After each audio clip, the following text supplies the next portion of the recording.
Now, I want to ask you about Iran, because we've seen there that the women have taken to the streets. They have been protesting initially against these anti-hijab laws and the morality police, but this has turned into an anti-regime protest involving both men and women. How do you see this finishing? Is it going to be crushed, or is this protest going to lead to regime change, perhaps?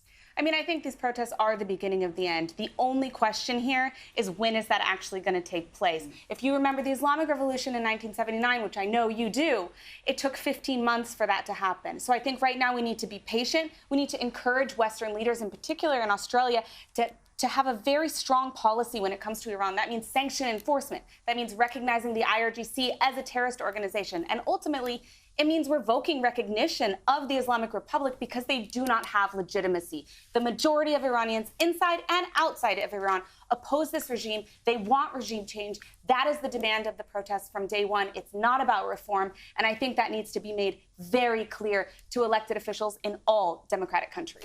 We have seen some support from certain politicians in the West, but really, it's been fairly weak. It's been the most mildest sort of sanctions that they could conjure up. And this week we learned this shocking story about the Iranian regime monitoring expats here and on Australian soil, an Australian citizen.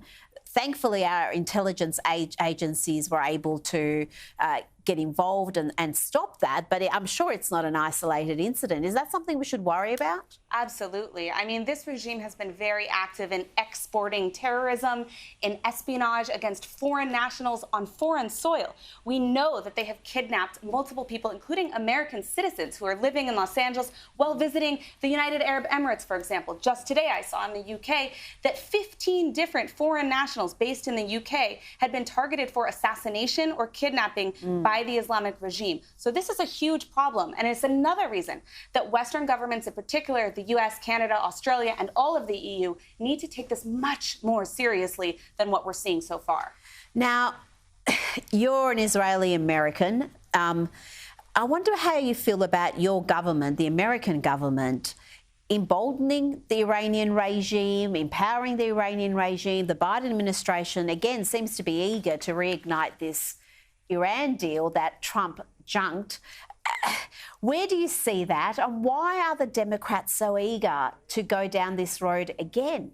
I think it's absolutely shameful, and I've been very vocal about this from day one. There is absolutely no reason whatsoever that any nuclear negotiations should even be being considered by the President of the United States. It's a slap in the face to every single protester who is on the ground risking their lives. There are men, women, and children. There are children who have been sexually assaulted by this Islamic regime, and yet we still have the leader of the free world who's willing to negotiate with this regime. It's outrageous and completely unacceptable.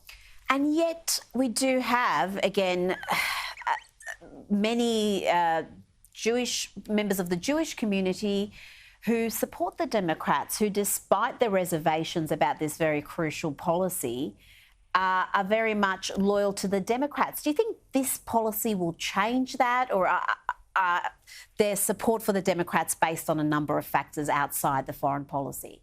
I mean, I wouldn't categorize it as specific to the Jewish community in particular. Of course, historically, the Jewish community does vote statistically Democrat in the United States. The Iran issue is one that has pushed voters the opposite direction, and frankly, it should. Yeah. And that shouldn't be exclusive to the Jewish community either. True. It should be across Good communities. Point. Of course, any minority group should not be voting for any party that is going to be soft on Iran, and that goes for, Latinos, for African Americans, for any group. Why? Because this Islamic regime, we have seen for 44 years that they systematically target minorities, that they're destabilizing, of course, the entire Middle East, that they are responsible for the highest number of deaths of Arab Muslims in the Middle East. Now, they'd like you to believe, of course, that it's Israel. In fact, it's actually them. And that's not even speaking about what they're doing in Europe, in Latin America, in the United States. I mean, they're responsible for, frankly, much of the turmoil in the world today. The entire world would be safer and a better place if this regime fell, and when this regime falls. I hope you're right. I hope it happens in our lifetime. For a long time, I didn't think it would, but perhaps, like you're saying, be patient. The Iranian revolution, the Islamic revolution, took 15 months, so we could be halfway through it. Emily, thank you so much for joining me tonight. I really appreciate it.